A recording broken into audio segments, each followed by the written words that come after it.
Shalom. This is an emergency broadcast alert giving all praises, glory, and honor to Yahweh Bahashim Yahweh Shai Bahashim Rekakadash, in whom we are in great depth. Double honors to the apostles of Great Millstone, who rule well, continues doing so, standing firm in the eyes of terror. Who I learned this truth from. To the elders, the bishops, Akim and Aquab, salutations and blessings to the house of David. We are the hopeful elect, the GMS. This is your brother Quasiyar with another video. And this video comes from the elder from South Carolina. Manatsa. Oh, I can't even pronounce that name. Salakia. It's let me see. I get his channel is South Carolina 08. Okay, Manatsa. I can't even. Anyways,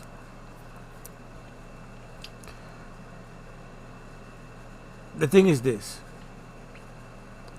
these Edomites are stupid, incredibly stupid. They believe that by coming out with some bullet points and some, like, coming up with some arguments, that they're going to stop the prophecies. The prophets, the Lord's prophets, come out to proclaim something the Lord is going to do. It's not like we're going to do it, like, like by them speaking out, like they're going to change something. That's really stupid of you to think that by you making a video, in your defense, when you're the robber, the murderer, or should I say the thief, the murderer, and what is it? The robber, the thief, and the liar. You think that by you doing this, you're going to change something. And the Lord already set it up. You can't change nothing. Right? The minute you touch one of us, a lot of bad things are going to happen to you guys. That's what we're waiting for. We're waiting for you to make that move. But your people know something. And that's why they scared. They holding back because they need that chip. They think that by controlling the ones who they have enslaved and the world, that they can change everything to their benefit. Well, good luck with that. Final and most conclusive proof that what I'm telling you is the truth from the Bible. Europeans are the Israelites. Here I come. Here I come. This is the principal component analysis of modern West Eurasians, showing us exactly how the Shemite populations work. The Shemite populations are everyone on here. Everyone I've talked about that's being a Shemite is listed here. You have over here Levantine and Shemite populations: Caucasians, Iranian, Turkish, Mizrahi Jewish, North Levantine, South Levantine, Arabian. Then you have the Ashkenazi and Sephardi Jews in between this cluster of 12 and those Shemite populations, exactly where Edom is to be. These are the Ishmaelites over on the right-hand side. These are the Edomites in the middle. These are the 12 tribes of Israel in the red circle. East Slavic, Baltic, Central European, Germanic, Balkan, French, Italian, especially North Italy, Sicilian, Spanish, South French, Basque, Sardinian. These 12 pools share not just a common paternal line, but a common total genetic heritage. The autosomal DNA of thousands of years living together as a people. 10 of 12 of these pools have R as their single highest Y DNA haplogroup, and all of them have haplogroup R at least as a co-dominant. The Ashkenazi and Sephardi Jewish populations appear outside the European circle, positioned between European and Levantine clusters, consistent with Edomite, mixed Shemite ancestry. Esau took his wives from the daughters of Canaan, Ada the daughter of Elon the Hittite, and Holibama the daughter of Anna, and the granddaughter of Zibeon the Hivite. Also Basemath, Ishmael's daughter, the sister of Nebaioth. So he took 2 Canaanite women and an Ishmaelite, and as a result, his genetics over time pulled out of the cluster. Look at the 12 tribes from 1200 to about 1050 BC. Notice how they cluster together and then are surrounded by the peoples, the other groups, and Edom is close but not part of them. Edom's down there in the south, close but not part of them. Exactly what the genetics, modern genetics, are showing. 12 groups, 12 tribes. Figure 1b from Lizaritis et al. 2015 shows us that they have maintained their 12 tribe genetic signature, closely clustering with each other, Edom just outside, and the rest of the Shemites even further. Europeans are the Israelites of the Bible. Europeans are the 12 tribes. All of those groups I listed, those are the 12 tribes. They're all dominant or co-dominant haplogroup R. The Holy Spirit has made this evident now in these last days. This is the rattling. This sermon and these studies are the rattling. Black Hebrew Israelites love to claim that they're the true Israelites and blah, blah, blah, blah, blah. But, you know, they look at Revelation and say, oh, Jesus, he had legs like bronze, which, you know, us, we can turn pretty bronze when we're in the sun. But, you know, they don't finish the verse as Mr. Rich Tidwell said, Pastor Rich Tidwell. It says something along the lines like molten bronze, like it's melted, it's on fire. So that looks like this. Not anything like being black.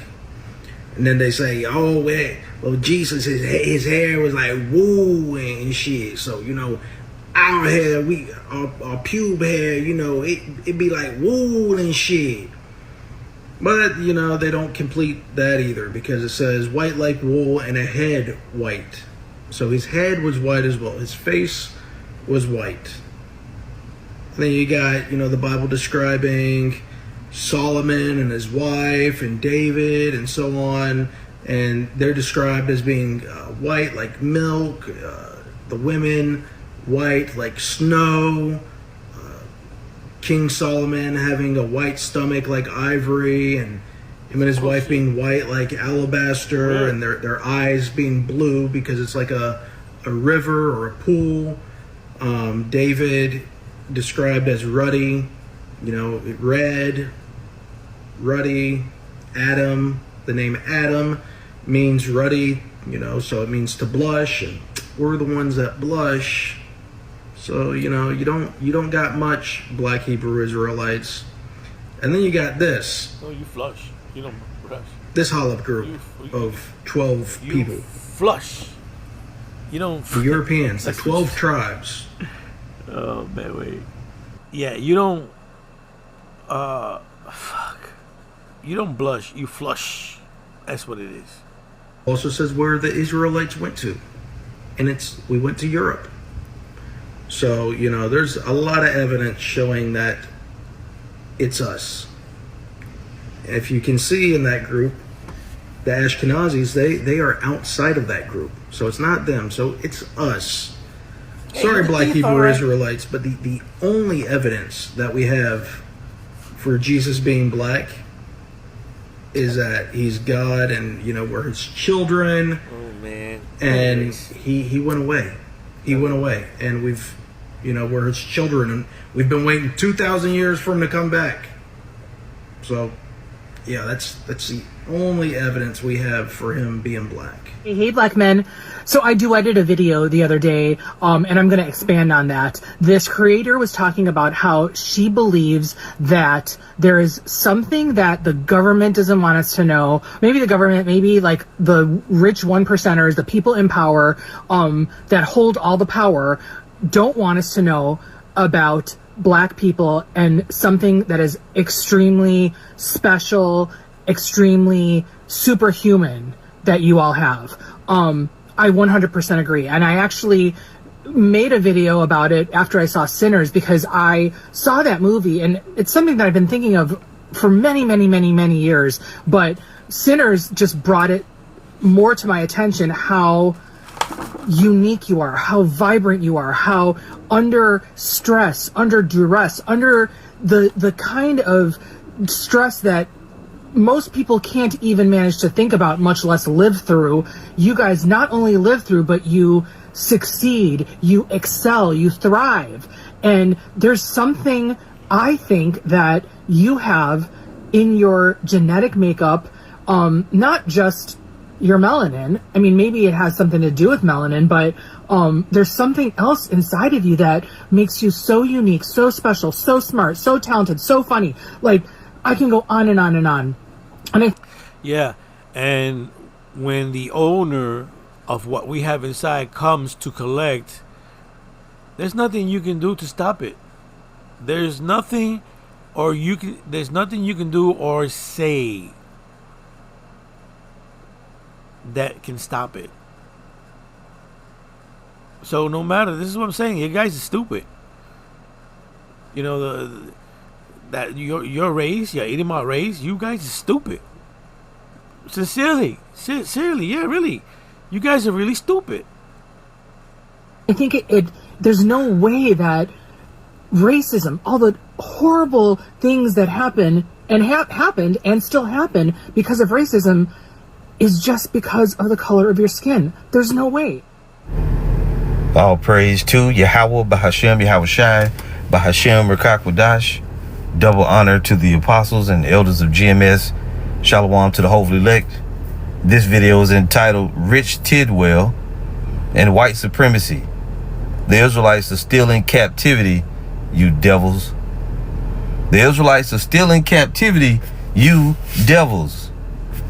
Now the guy on the left of your screen, his name is Rich Tidwell. He's a white supremacist Bible teacher, right? And he's been stealing talking points from the Israelites, of course.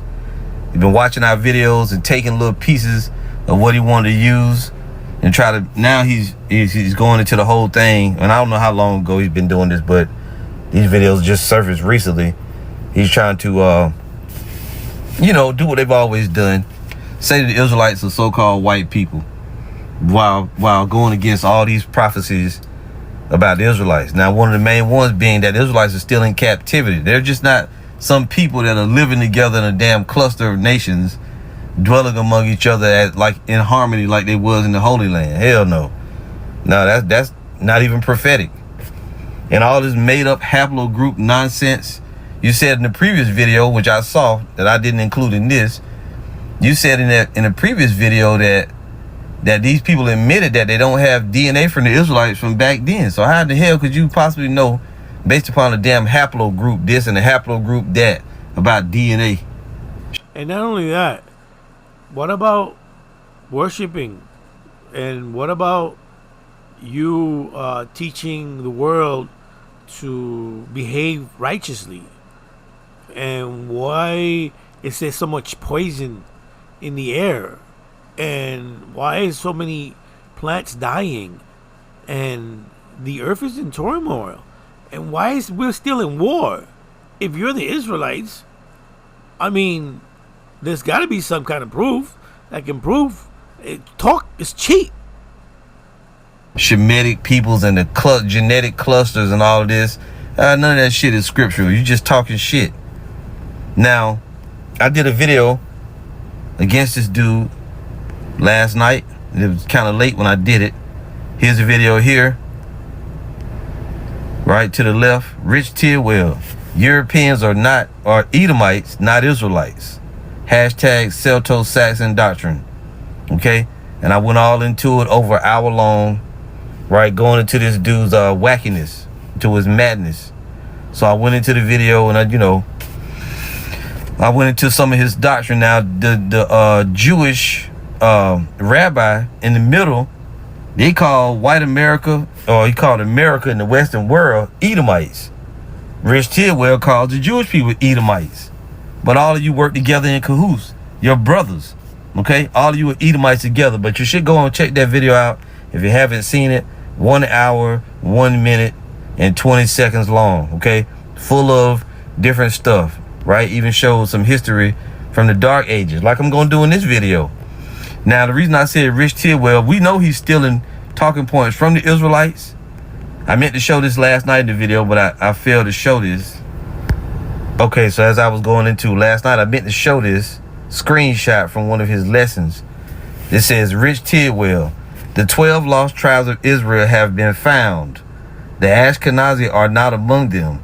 See the full study, The Lost Sheep of Israel Found. 8 criteria for identifying ethnic Israel. Blah, blah, blah. Now you got Jeremiah 3:18. In those days the house of Judah shall walk with the house of Israel, and they shall come together from the land of the north to the land that I gave your fathers as an inheritance. And that is 100% one of the scriptures that we always use as we talk about the Israelites leaving captivity and going back to the Holy Land. So we know that this guy is swagger jacking, okay?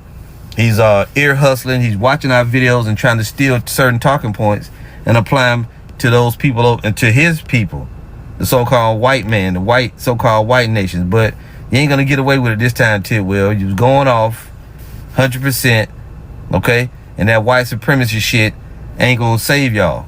Now, already his teachings have already started to spread, because you had this guy here on the right, this meathead idiot, and you know, talking that his legs was bronze and shit. His hair was, you know, trying to tell jokes and shit.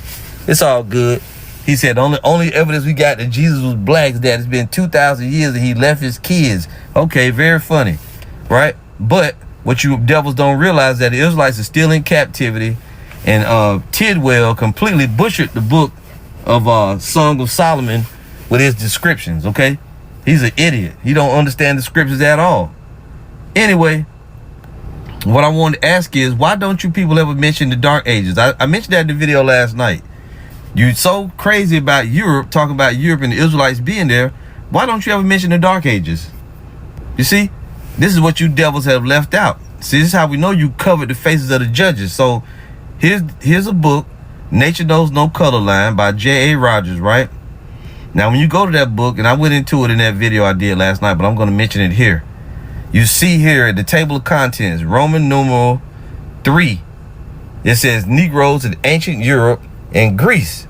Now jump down to Roman numeral 6, the Negro as more aristocratic European families. 7, whites and blacks in Greece, Turkey, Italy, Germany.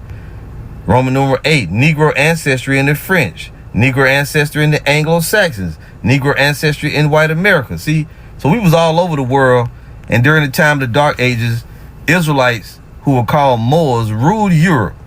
So if you find some it's true that Israelites were in Europe, but not because that's just what it was, you know, where we just lived at. Okay, we took over Europe during the time of the Dark Ages, or we ruled in Europe during the time of the Dark Ages. So yeah, you got Israelites in Europe, but they go back to these people, the Israelites that were there, Moors that made Islam their religion, or practiced Islam as a religion, but they were in fact Israelites. Okay. Now you got, and I've showed this many times, Negroes and coats of armor of noble families, right? European, German, down at the bottom you see Central European here, families of names of Negro origin, Holland, Portuguese, German. You see how these people are portrayed to these dark-skinned individuals. Germany, Negroes and coats of arms, Germany and Portugal. See? The Black Madonna and you know, it says Christ, and outing Bavaria, Coburg, Germany, Kammersburg, Austria. See, just everywhere. And there's a lot of history that goes back to the Dark Ages, right? Which the Moors were Israelites. They just practiced Islam as their religion, which they was going off, but it is what it is. So let's go real quick. So now, going to the, you know, fast forward to today. Back during the time of the Renaissance, these damn devils, the Edomites, they painted over all the dark art of Europe, chipped noses off statues, moved landmarks, moved shit around. Then in these last days, of course, we knew they was going to have teachers that say that they're the Israelites, but you don't fit the prophecies, though. Like we've been telling you, the Israelites are still in captivity. They ain't just clustered living together in a particular area, and, you know, hell no. No, the Israelites in captivity. So let's first start with Job 9 and verse 24. Okay, now it says the earth is given into the hand of the wicked. Who's the wicked and who rules the earth? The so-called white man Esau. The scriptures tell us very well that in the last days Esau will be the ruler, immediately preceding the coming of the Lord. This is 2nd Ezra 6 and 9. For Esau is the end of the world, and Jacob is the beginning of it that follows. So Jacob's world comes next. And if the Israelites are not in their land, like Tidwell says, which they're not, that means Jacob is in captivity, scattered throughout the earth, right? Not clustered into one area and living around all them, and Edom living not right next to him. Hell no. The scriptures tell us, and I went into it last night, that Esau will have Jacob in captivity in Babylon the Great. World War III still got to come. And why is World War III going to be far pursuing to Joel chapter 3? Because of what Edom and what the nations have done with the Israelites by scattering them around the world, right? And parting the Most High's land for themselves. And guess what? America and Great Britain and France and Germany and other nations have helped those people procure that land for themselves. You set up that Zionist state, mainly with America and Britain. So ain't no damn way. If you saying you Jacob, why is it that you help Esau? You call the Israelis Edomites and Esau. Why is it that you help them steal your land then? Doesn't make any sense. You all over the place, cuz. Back in Job 9:24, the earth is given into the hand of the wicked. We know who rules the world, right? What else did he do? He covereth the faces of the judges thereof. If not, where and who is he? And this has been a scheme of the Edomites for a long time. They painted over the face. This is how you got white Jesus. This is why he's saying what he's saying, because he expects that his word is going to carry the most weight because they rule the world. See, we white. The Israelites are white. See, they're white like molten lava, whatever the fuck he said. Just going off. You with that meathead idiot that follows you. This is Jeremiah chapter 1 verse 14. Now they take this and he broke it down wrong. Let's get into it. His head and his hairs were white like wool, as white as snow, and his eyes were as a flame of fire. Does it mean that his head is white? No, the hair on his head is white. The hair, when it says his head, that's talking about the hair on his head. When it says his hairs, his beard, his head and his hairs were white like wool, as white as snow, and his eyes were as a flame of fire, and his feet like unto fine brass, as if burned in the furnace. It don't say glowing in the furnace. It don't say heated in a furnace, lit up like a furnace, glowing like a furnace. It said burned in a furnace. And his feet like unto fine brass, as if they burned in a furnace, and his voice as the sound of many waters. How can we count on this description? Because when you go back to the book of Daniel, Daniel 7, is it 7? Let me see if I got it right. Not 7 and 9. Let's see here. Just bear with me here. Arms and his feet. This gives a description of the Lord that Daniel saw in a vision. Daniel 10. I don't know why I was getting that mixed up. Daniel 10 and 5.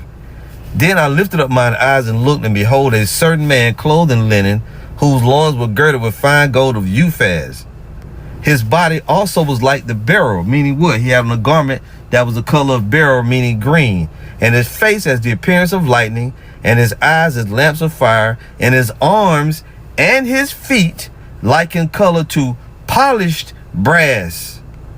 What color is polished brass? When you go to the description here, and it didn't say heated brass, it said polished brass. Right here, the word is burnished, polished. Like fine brass is burned in a furnace. Burnished, polished. Now, let's go to brass. What is brass? Copper, bronze. Copper, bronze. See that? So if you got burnished brass, what would that look like? Copper, burnished copper. What color would that be? It would be darker than your average white boy. I tell you that. It wouldn't be somebody who just got a damn suntan. No. Look at this. Burnished brass. Where they said bronze. Burnished bronze. See that? Brown skinned man. Look at that. Burnished bronze finish. See that? Very dark. And the angels were described the same way. When you go to the book of Ezekiel, let's go there real quick. Ezekiel 1, I believe, maybe around about verse 10. I might be wrong on that. Ezekiel 1. And, I forget where it is. And forgive me. Turn this up. Here it is. Ezekiel 1 verse 7. Describing the angels. And their feet were straight feet, and the sole of their feet was like the sole of a calf's foot. Meaning what? You know how ninjas have those boots on? And they got one toe separate from the rest of the toes? That's what it's like a parted hoof. The angels had on these boots. And their feet were straight feet, and the sole of their feet was like the sole of a calf's foot, and they sparkled like the color of burnished brass. Same thing as with the Savior. See? So the angels are so-called black men. Yahweh Shai, the Savior, is a so-called black man. The tribe of Judah are so-called black people. Okay? And what would Esau do in the last days? He would, well, we read it in Job 9:24, right? Now let's go to 1 Maccabees 1, verse 48. This is when the Israelites were being besieged or ran up on. This is 1 Maccabees 1:45 during the Greek captivity. Now Jerusalem lay void as a wilderness. There was none of her children that went in or out. The sanctuary also was trodden down, and aliens kept the stronghold. The heathen had their habitation in that place, and joy was taken from Jacob, and the pipe with the harp ceased. Wherefore the Israelites assembled themselves together and came to Mosphah over against Jerusalem. For Mosphah was the place where they prayed aforetime in Israel. Then they fasted that day and put on sackcloth and cast ashes upon their heads and rent their clothes and laid open the book of the law, which is the Bible, wherein the heathen had sought to paint the likeness of their images. And this is where you have, one of the places where it shows the white supremacy, how you would try to cover over the images. What else did they further do? This is Job chapter 24, verse 1. Why, seeing times are not hidden from the Almighty, do they that know him not see his days? Some remove the landmarks. They violently take away flocks and feed thereof. And you can keep on reading there. This is what they've done. They've removed landmarks. They covered over faces of the faces of the judges. They repainted paintings. They've done all this different stuff to hide the fact or to make the Savior and the Israelites look like them. See? This is Isaiah 26 and 10. You know what? I'm sorry. What is that? That ain't what I want. Just bear with me here. No. Is it 25? Isaiah 25 and 7. And he will destroy in this mountain the face of the covering cast over all people. See, these devils cast a covering over all people. They changed the names of lands. They painted over images. They try to inject themselves into a place that wasn't theirs. This is what they've always done. Just like they stole America over here. They stole this land. They stole the Holy Land. They moved into Europe and pushed the people that was the original inhabitants of Europe out. They just displaced them. Then they said that they're those people. See, that's part of white supremacy, covering over images. Now in the last days, come along and just try to explain it all away, trying to tear down everything that's been coming out as far as the truth. And these other little low-level devils, they hurt because they been hearing all the truth coming out of the Bible, and all they doing is leaning on their fucking haplo groups and their little petty breakdowns that they got wrong, changing words. See? Instead of it saying burnished, like fine brass is burned in the furnace, or burnished brass, what do they say? Molten, glowing, different little words they try to use. See, it's always twisting and trying to cover shit up. And again, they don't mention all the shit from the Dark Ages, all that history that's been covered up. Why don't they mention that? If you talking about Europe so goddamn much, why you ain't mention the coats of arms and all that stuff from the Dark Ages? Why you ain't mention that? You just covered it up. You know why? Because you're the anointed cherub that covereth. You devils. That's what you always do. Put a covering over shit. Isaiah 25 and 7, he will destroy in this mountain the face of the covering cast over all people, and the veil that is spread over all nations. This is what the wicked have done.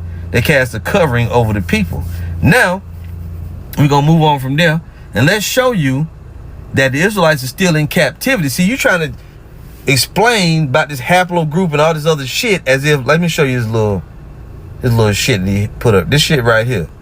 showing that these are trying to show you these 12 clusters and all that shit. See, these East Slavic, Germanic, French, Spanish, Italian. See that? So this motherfucker in effect is telling you that the Romans were Israelites, basically, because that's the Roman Empire part of it right there. No, man, you ain't gonna get away with this shit. That's why I'm gonna stay on your ass. I'm gonna stay on your ass, and I don't have to say pause, because I'm not a homosexual. I don't need to keep explaining myself. Fuck that. So the Israelites are in captivity and scattered over all the earth. This is Deuteronomy 28. And let's go to verse 48. And let's actually go to 43. It says, the stranger that is within thee shall get up above thee very high, and thou shalt come down very low. He shall lend to thee, and thou shalt not lend to him. He shall be the head, and thou shalt be the tail. The so-called white man is on top in the world today. You ain't the tail. You're the lender. You're not the borrowers. You're the lenders. Your people on top. Moreover, all these curses shall come upon thee, and shall pursue thee, and overtake thee, till thou be destroyed. Because thou hearkenest not unto the voice of the Lord thy power, or God, to keep his commandments and his statutes, which he commanded thee. And they shall be upon thee for a sign and for a wonder, and upon thy seed forever.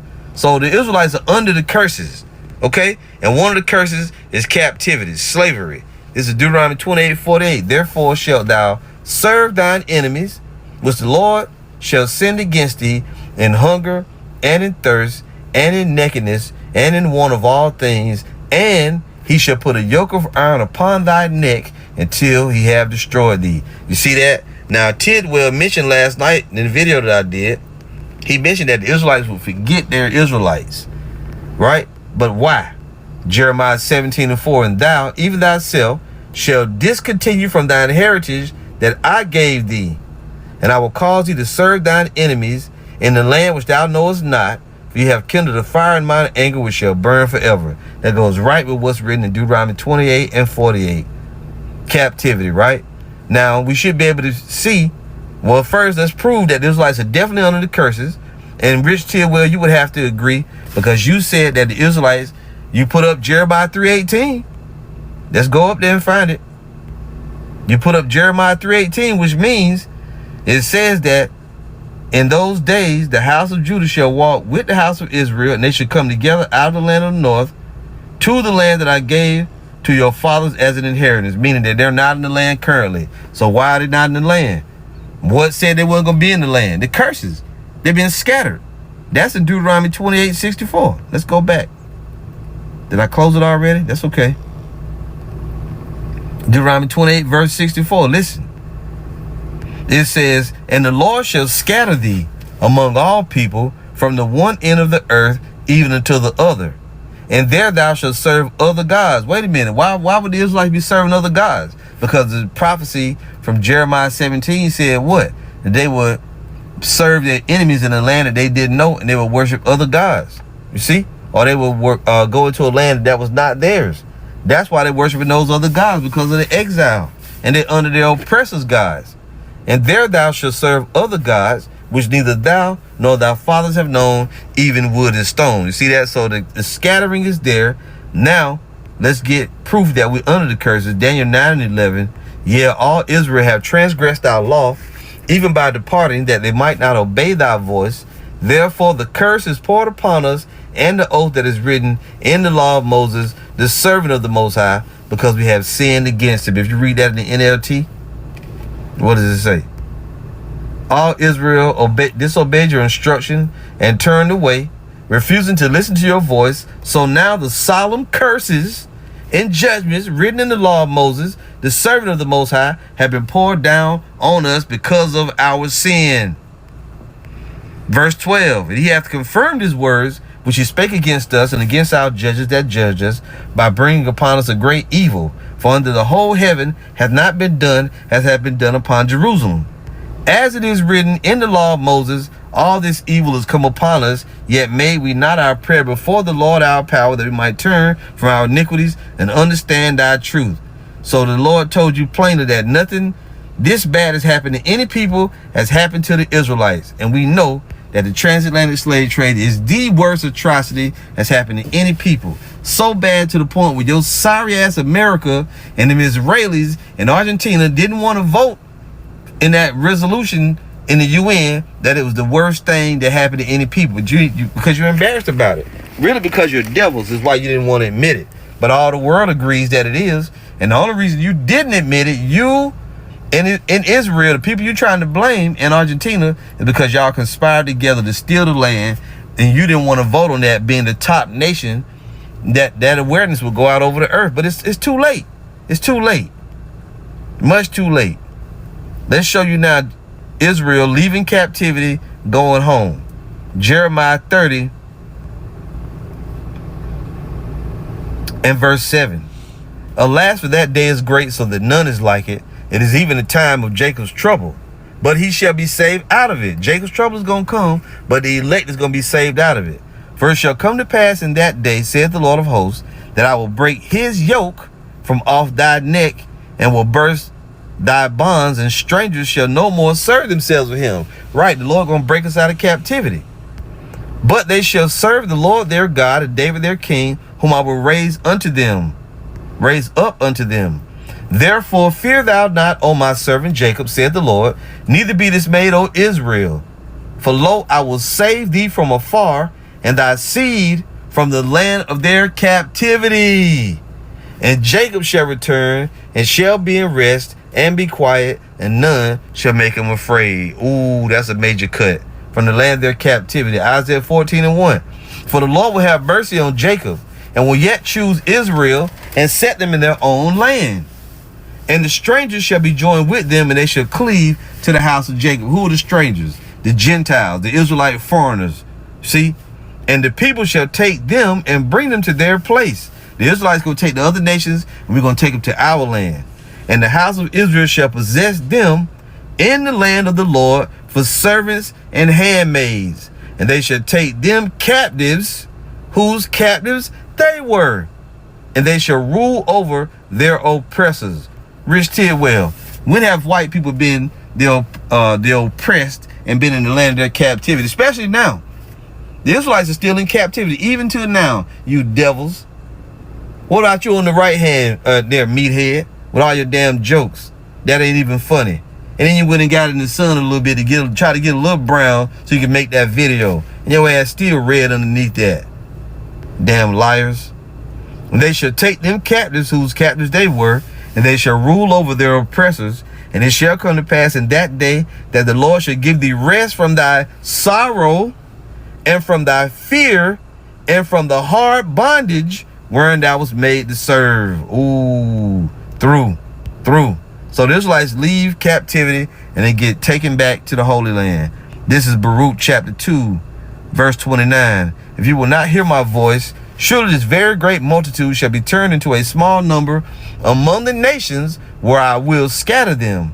For I knew that they would not hear me, because it is a stiff-necked people. But in the land of their captivities they shall remember themselves. So what do we know? That the Israelites are still in the land of their captivities. They ain't over there in Europe living it up in their own different distinct lands, and they on top, and then also in America ruling the world. You know, hell no.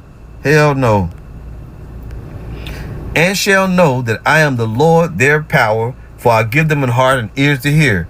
And they shall praise me in the land of their captivity, and think upon my name, and return from their stiff neck and from their wicked deeds, for they shall remember the way of their fathers with sin before the Lord. This is the great awakening. And I will bring them again. Now this nigga said this lesson, this sermon, and these teachings are the rattling. Yeah, you was rattling, all right, but it wasn't the bones coming together. It's the rattling of a damn false prophet yelling, a goat wailing at the top of his lungs, trying to be heard, and going off the whole time. And return from their stiff neck and from their wicked deeds, for they shall remember the way of their fathers with sin before the Lord. And I will bring them again into the land which I promised with an oath unto their fathers, Abraham, Isaac, and Jacob, and they shall be lords of it, and I will increase them, and they shall not be diminished. There you go. You see? And let's also give you one more. The land of our captivity, the main place is Babylon the Great. When you go to Revelation 18 and 20, it tells you that. This is where the tribes are, mainly concentrated over here on this side of the world. Revelation 18 and 20. Rejoice over her, thou heaven, and ye holy apostles and prophets, For the Most High had avenged you on her. Right, we're going to rule over our oppressors. See? And there you go. Now, Lord willing, Lord willing, I'll probably make another video about this devil. I'm going to look up some more of his damn videos and see what kind of shit he talking. Because I saw a lesson he did the other day. He was talking about the Hamites. So I know this fucker going to try to put that on us. Because he said, curse be Ham, and curse be Canaan. We got something for your ass for that too, devil. I'm going to stand on your damn neck until your false doctrine is shriveled up like the rest of your damn doctrines. You people ain't got nothing for us. You are no match. You are no match, Rich Tidwell. And that's it. All praise to Yahweh, Bahashem, Yahweh Shai, Bahashem, Rakakwadash. Shalom.